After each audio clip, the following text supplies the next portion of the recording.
औज़ुबिल्लाहिमिनश्शैतानिर्रजीम बिस्मिल्लाहिर्रहमानिर्रहीम। अस्सलाम वालेकुम डियर व्यूवर्स, मैं ये उम्मीद करता हूँ कि आप सब लोग खैरियत से हैं। व्यूवर्स, आज का जो बेसिकली हमारा टॉपिक है वो बहुत इम्पॉर्टेंट है। वैसे तो सबके लिए इम्पॉर्टेंट है, लेकिन उन लोगों के लिए स्पेसिफ़िकली जो कि यूके में परमानेंटली तौर पे जो है वो सेटल होना चाह रहे हैं, इमिग्रेशन चाह रहे हैं।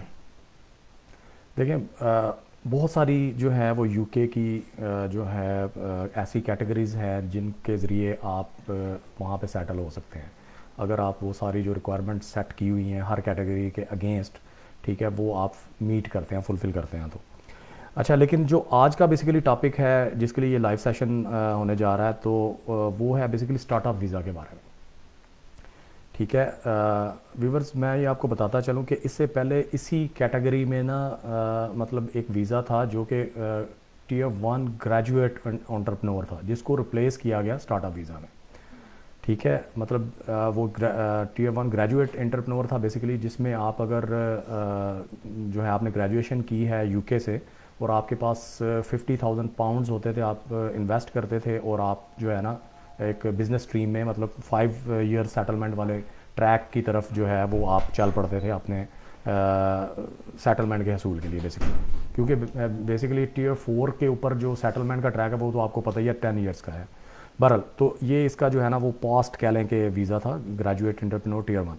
अब जो है गवर्नमेंट ने इसको रिप्लेस कर दिया यूके स्टार्टअप वीज़ा में। ठीक है, तो इसमें कोई अप फ्रंट मतलब फंड्स की जो है वो रिक्वायरमेंट नहीं है। इसी के साथ मतलब जो दूसरा वीज़ा है startup visa, sorry innovator visa, वो हम बाद में उसके ऊपर भी एक सेशन रखेंगे इंशाल्लाह डिटेल में।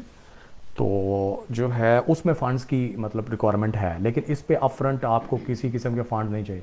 इसमें चाहिए क्या बेसिकली, आपको चाहिए इसमें ये कि आपके पास आपका एक बिज़नेस प्लान आप बनाएंगे। ठीक है, मतलब एक आइडिया आपका जो है वो न्यू आइडिया होना चाहिए, डिफरेंट होना चाहिए, different from the existing which is you can से ऑलरेडी इन द मार्केट, और इनोवेटिव आइडिया होना चाहिए। ठीक है, मतलब हर लिहाज से एक नया आइडिया हो बेसिकली।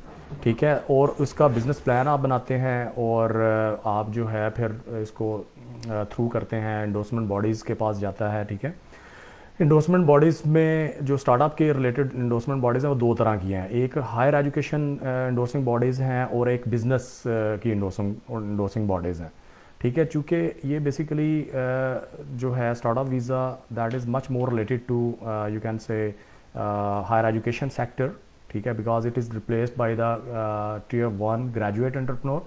सो इसमें जो है ना हायर एजुकेशन की इंडोर्सिंग बॉडी ज़्यादा हैं।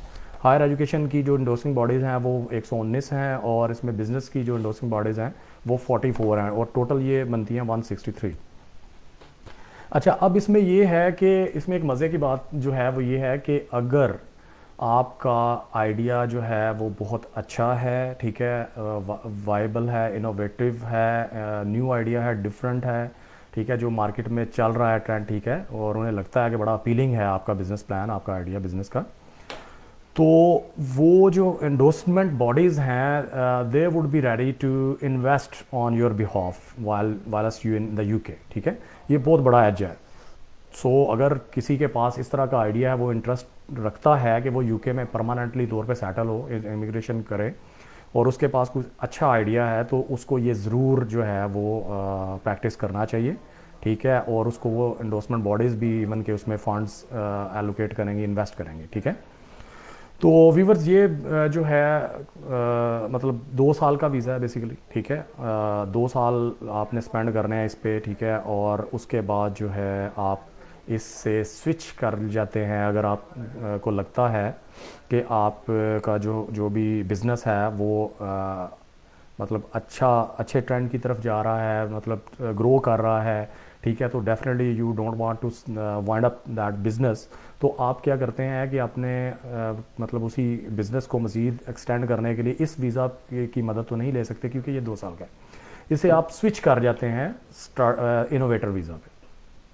ठीक है, अब ये 2 साल ना आपके लेकिन काउंट होंगे, आपका जो सेटलमेंट ट्रैक है बेसिकली बिजनेस इमिग्रेशन का जो सेटलमेंट ट्रैक है वो 5 ईयर्स का है टोटल, यानी आप एलिजिबल हो जाते हैं सेटलमेंट के लिए, ILR के लिए, परमानेंट रेजिडेंसी के लिए 5 ईयर्स के बाद। ठीक है, तो जो है आप इनोवेटर पे स्विच कर जाते हैं, ठीक है, जब ये 2 साल इसके पूरे होते हैं, ठीक है जी। और इसमें जो है इसकी जो फ़ीस है वो 363 पाउंड्स है, चाहे वो आप मेन एप्लीकेंट हैं एज ए आपकी फ़ीस हो, चाहे आपके स्पाउस यानी आपकी वाइफ की पार्टनर की फ़ीस, या आपके जो बच्चे हैं, जो अगर तो आपका एक बच्चा है, ठीक है, तो उसकी फ़ीस भी सॉरी वो मतलब जितने भी बच्चे हैं आपके उनकी भी 363 फ़ीस पाउंड्स जो फ़ीस है वो ऐड अप होती जाएगी।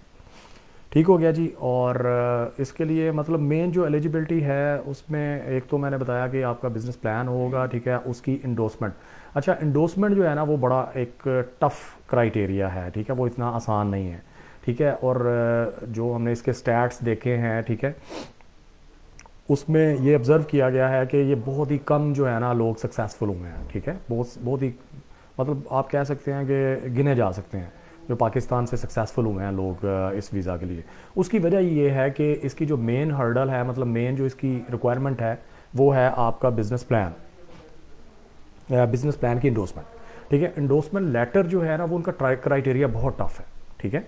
तो इसके लिए मतलब जैसे मैंने पहले बताया कि आइडिया आपका बिज़नेस का ना बड़ा एक वाइबल और इनोवेटिव और मतलब जो है ना एग्जिस्टिंग से एक नया डिफरेंट होना चाहिए, ठीक है। तो लेकिन इसमें मैं एक चीज़ आपको बताता चलूँ कि अल्हम्दुलिल्लाह हमारे जो है ना, चूँकि यूके में भी हमारी प्रेफरेंस है, ठीक है, तो हमने इस चीज़ को ओवरकम करने के लिए बेसिकली यूके की जो एंडोर्समेंट बॉडीज़ हैं रिलेटेड, ठीक है, उनके साथ कम्युनिकेशन की, ठीक है, ताकि हम एंडोर्समेंट लेटर को समझ सके किस तरीके से है। तो उसमें ये है कि हमने फिर उनसे जो है ना वो काफ़ी लंबी डिस्कशंस के बाद जो है हमने ये समझा है कि ये किस तरीके से एंडोर्समेंट लेटर देते हैं बेसिकली। तो उसके लिए ना हमारे पास पूरा प्लान है और हम आपकी असिस्टेंस आपको दे सकते हैं, ठीक है। वो आप हमसे कांटेक्ट करें, हमारी कांटेक्ट डिटेल्स दी हुई हैं, ठीक है, हमारे पेज पे भी, वैसे भी mariflawchambers.com www.mariflawchamber.com पे भी दी हुई हैं, ठीक है। और भी बहुत सारे वेज़ हैं मैरिफ लॉ चैम्बर से कांटेक्ट करने के लिए, जो भी कंसर्न काउंसलर हैं, कंसर्न बंदा है उससे बातचीत करने के लिए, ठीक है। तो हम आपको इस सिलसिले यानी कि हम ये कह सकते हैं कि हम आपको इंडोर्समेंट लेटर दिलवा सकते हैं, ठीक हो गया। और ये जो है बहुत बड़ी बात है जिन लोगों ने इसमें अटैम्प्ट की या जिन लोगों को पता है बेसिकली कि इंडोर्समेंट लेटर कितना टफ़ है लेना, ठीक है, और वो सारा जो प्रोसेस है, तो हम इस सिलसिले में आपको सपोर्ट कर सकते हैं, ठीक है जी। बाकी इसमें जो है मेन तो वो इंडोर्समेंट लेटर हो गया। उसके बाद आपने B2 जो है इसका CEF और लेवल B2 जो है इसकी वो है लैंग्वेज की रिक्वायरमेंट, ठीक है। और B2 मतलब नॉर्मली एक मिनिमम सा लेवल है, ठीक है, वो आपने मतलब अचीव किया हो, वो कोई मेरा ख्याल 5.5 बैंड बनता है, ठीक है आपका, तो कोई बड़ी बात नहीं है, यू कैन ईज़िली अचीव। तो उसके बाद जो है कह लें कि इसमें बाकी और कोई ऐसा रिक्वायरमेंट नहीं है, ठीक है। डॉक्यूमेंटेशन में डेफिनेटली काफ़ी सारा मतलब आपने चीज़ें देनी होती हैं, अपनी फाइनेंशियल जो है एलिजिबिलिटी, ठीक है, वो बेसिकली तो वैसे कोई ऐसा ज़्यादा नहीं है। इंडोर्समेंट हो जाती है तो आपका डेफिनेटली वीज़ा आसानी से हो जाता है, उसके बाद कोई ऐसा हर्डल नहीं रहती वीज़े के हवाले से, ठीक है। बाकी आपके पास मेंटेनेंस फंड जो है वो सिर्फ 1270 पाउंड जो हैं वो आपके होने चाहिए अगर आप अकेले मतलब एज ए मेन एप्लीकेंट जा रहे हैं। अगर आप मैरिड हैं और आपकी वाइफ भी साथ है, ठीक है, तो उनके 285 पाउंड्स ऐड हो जाते हैं, ठीक है। और इसी तरह से अगर आपका एक बच्चा है, ठीक है, तो उसके 315 ऐड हो जाते हैं, ठीक है, आपकी बैंक स्टेटमेंट में आपने शो करने होते हैं 315 पाउंड बच्चे के लिए। और उसके बाद अगर आपके मज़ीद और भी बच्चे हैं, 2 3 4 बच्चे हैं, तो हर नेक्स्ट बच्चे के लिए 200 पाउंड मज़ीद आपकी फ़ंड्स की रिक्वायरमेंट है, ठीक हो गया व्यूवर्स। तो ये थी कुछ इसकी डिटेल। और जो है मतलब आपके ज़हन में अगर कोई क्वेश्चन हो तो आप पूछ सकते हैं, ठीक है, आप कमेंट कर सकते हैं, अपना जो है वो फीडबैक दे सकते हैं, ठीक है जी। और बेसिकली ऑनलाइन ही अप्लाई होता है, ठीक है। और इसमें 2 तरह के बेसिकली वेज होते हैं। अगर तो आप जो है यूके में हैं तो उसकी फ़ीस अलग है अप्लाई करने की, और अगर आप पाकिस्तान से हैं तो वो उसकी फ़ीस जो है अलग है, और प्रोसेसिंग टाइम का भी इस तरह से फ़र्क है। पाकिस्तान से अगर आप अप्लाई करते हैं तो 3 वीक्स में ये प्रोसेस हो जाता है, और अगर आप यूके में हैं तो 8 वीक्स लगते हैं इसको प्रोसेस होने में, ठीक हो गया जी। और एंड दैट्स इट। अगर आपका कोई क्वेश्चन है तो आप ज़रूर पूछिए, ठीक है, और कमेंट भी कीजिए अपने, ठीक है। आप लोगों की तरफ से कोलीग्स कोई क्वेश्चन? इस वीज़ा कैटेगरी से हम किसी और वीज़ा कैटेगरी में स्विच कर सकते हैं? जी डेफिनेटली। देखें, चूँकि ये सेटलमेंट ट्रैक को लीड करता है, ठीक है, तो 2 साल का है, उसके बाद डेफिनेटली इसके बाद तो एक्सटेंड नहीं होता, तो आपको स्विच करना पड़ता है, ठीक है। इससे आप इनोवेटर पे, जैसे मैंने बताया, उस पर स्विच हो जाते हैं, आप sole representative of overseas business visa पे स्विच हो जाते हैं, ठीक है, और आप जो है इससे मतलब इन वीज़ाज़ पे आप स्विच कर सकते हैं इसको। और अगर 2 साल में पूरे नहीं किए स्टार्टअप पे, उसी दौरान भी हम किसी और स्विच कर सकते हैं, हमें 2 साल पूरे करने हैं स्टार्टअप?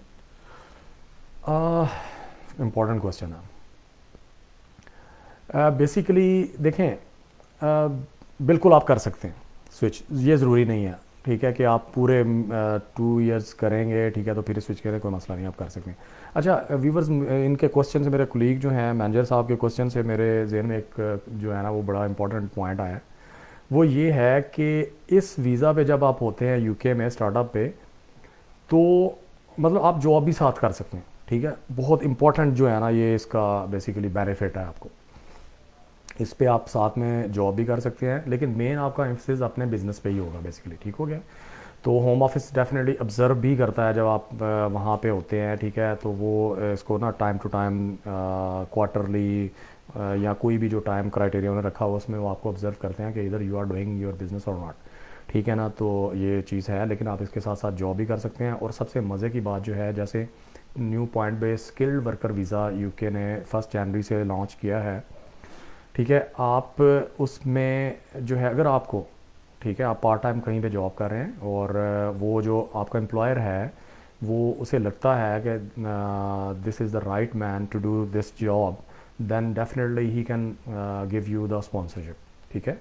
आपको अगर वो जॉब ऑफ़र देता है, सर्टिफिकेट ऑफ स्पॉन्सरशिप देता है, तो आप इससे स्विच भी हो सकते हैं अपने स्किल्ड वर्कर वीज़ा पे, ठीक हो गया। यानी इट मीन्स कि आप इस पे 3 कैटेगरीज पे स्विच हो सकते हैं। पहले 2 मैंने जो मेरे कोलीग ने क्वेश्चन किया था उस पर बताएंगे, और तीसरा स्किल्ड वर्कर वीज़ा भी आप इसमें ऐड कर लें, ठीक है, उस पर भी आप स्विच हो सकते हैं इस पर। और इस लिहाज से ये अच्छा है, ठीक है, क्योंकि इसमें देखें ना तो कोई फंड्स की अपफ्रंट रिक्वायरमेंट है, और अगर आपको जॉब मिल जाती है, ठीक है, definitely the people seek job, तो उसमें कोई आपको ऐसा आपकी कोई लाइबिलिटी भी नहीं होती कि आपने कोई फंड इन्वेस्ट किए हुए हैं या इस तरह से, तो आप अगर जॉब ले लेते हैं तो मैं समझता हूँ कि ये बड़ा अच्छा हो जाता है आपके कैरियर के लिए, अगर आप इमिग्रेशन करना चाह रहे हैं खुद से या आपकी अपनी फैमिली के साथ। एंडोर्समेंट का क्राइटेरिया आपने बताया कि ये बहुत टफ है, तो इसमें हमारी ऐसी क्या स्पेशलिटी है? हाँ, मैंने ना आपको थोड़ा सा वो ब्रीफ भी किया कि हम लोगों ने जब ये देखा कि ये बहुत कम लोगों के जो है ना वीज़ाज़ एक्सेप्ट हो रहे हैं यानी अप्रूव हो रहे हैं, तो हमने इस चीज़ की ज़रूरत महसूस की कि इसमें जो है ना एंडोर्समेंट मतलब वो क्राइटेरिया समझा जाए है क्या बेसिकली, ठीक है, ताकि we do assist the people, ठीक है, who are facing this difficulty. तो उसमें ना एंडोर्समेंट बॉडीज़ के सामने कम्युनिकेशन की, उनसे उनको अप्रोच किया, तो उन्होंने मतलब हमें समझाया कि बेसिकली इस तरह से ये सारा है। और फिर ये है कि हमारे कुछ उनसे कह लें कि अच्छी कम्युनिकेशन हुई, हमने कोशिश की उनके साथ अच्छे मरासन बनाने की, और डेफिनेटली वी डू हैव, ठीक है।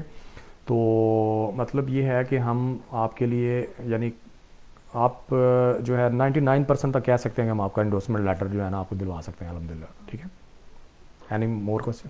क्वालिफिकेशन जो है, कोई पाकिस्तान से क्वालिफाइड है या फॉरेन क्वालिफाइड है, उसको एज मिलेगी? यूके से क्वालिफाइड है, सुनने में ये आया कि उनको ज़्यादा एज मिलती स्टार्टअप की। बेसिकली देखें, इसकी एलिजिबिलिटी अगर हम चेक करें ना, ठीक है, तो उसमें कोई क्वालिफिकेशन की रिक्वायरमेंट नहीं है, ठीक है ना।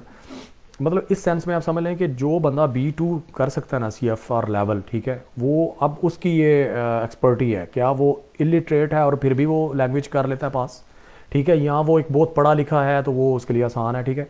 तो मतलब एजुकेशन की कोई ऐसा चीज़ की एलिजिबिलिटी या रिक्वायरमेंट नहीं है, ठीक है। हाँ, ये ज़रूर है कि अगर एक बंदे ने यूके से ग्रेजुएट हुआ है तो definitely he would have a better exposure while he will do this all in UK, ठीक है ना। तो वो ज़ाहिर है लैंग्वेज एक बड़ा बैरियर होता है, ठीक है। आप एक कंट्री में गए हैं जो कि आप नेटिव लैंग्वेज आपकी उर्दू है, पंजाबी है, ठीक है, और आप जो है वो यूके में हैं, तो definitely you have to face the other language English, ठीक है। तो वो अच्छे तरीके से परफॉर्म करेगा प्रैक्टिकली तौर पे, ठीक है, ये उसको बेनिफिट ज़रूर मिलेगा, ठीक है। और अगर पाकिस्तान से भी कोई अच्छा कम्युनिकेशन कर लेता है तो वो उसके लिए फ़ायदेमंद है, ये चीज़ है। डिपेंडेंट्स के बारे में पूछना है कि यूजुअली एज 18 साल होती है, 18 से ऊपर है डिपेंडेंट, तो क्या वो जा सकेगा? बेसिकली स्टेटली अगर कहा जाए तो नहीं जा सकेगा, क्योंकि उसका ना क्राइटेरिया बड़ा टफ है। You have to prove his or her son or daughters, you can say dependency upon you, ठीक है। तो वो जो है ना नॉर्मली इसके लिए बड़ी ब्लैक एंड वाइट हमें अरेंजमेंट्स करने पड़ते हैं, डॉक्यूमेंटेशन टफ क्राइटेरिया है। वैसे उन्होंने लिखा हुआ है कि माइनर जा सकता है और स्पाउस आपकी जा सकती है, ठीक है, लेकिन उसके लिए वो in you can say few circumstances if you can prove your documentation in a better way then you can take him with you. 18 साल से ऊपर का यस, बट सिंगल, मैरिड नहीं, क्योंकि डिफरेंट फैमिली यूनिट एक जनरेट हो जाता है मैरिड बनने का। और जो प्राइमरी एप्लीकेंट है उसकी एज कितनी होनी चाहिए, मैक्सिमम और मिनिमम? उसमें मिनिमम तो डेफिनेटली माइनर नहीं होना चाहिए, मेजर हो, ठीक है, और मैक्सिमम कोई लिमिट नहीं है इसका, जब तक दम में दम है वो काम करे।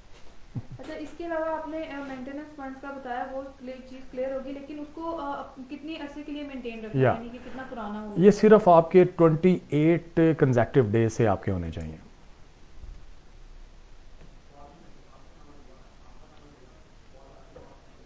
ठीक है व्यूअर्स, नेक्स्ट इंशाल्लाह जो है वो इसकी जो सेकंड कैटेगरी है, ठीक है, जो कि पहले बेसिकली होम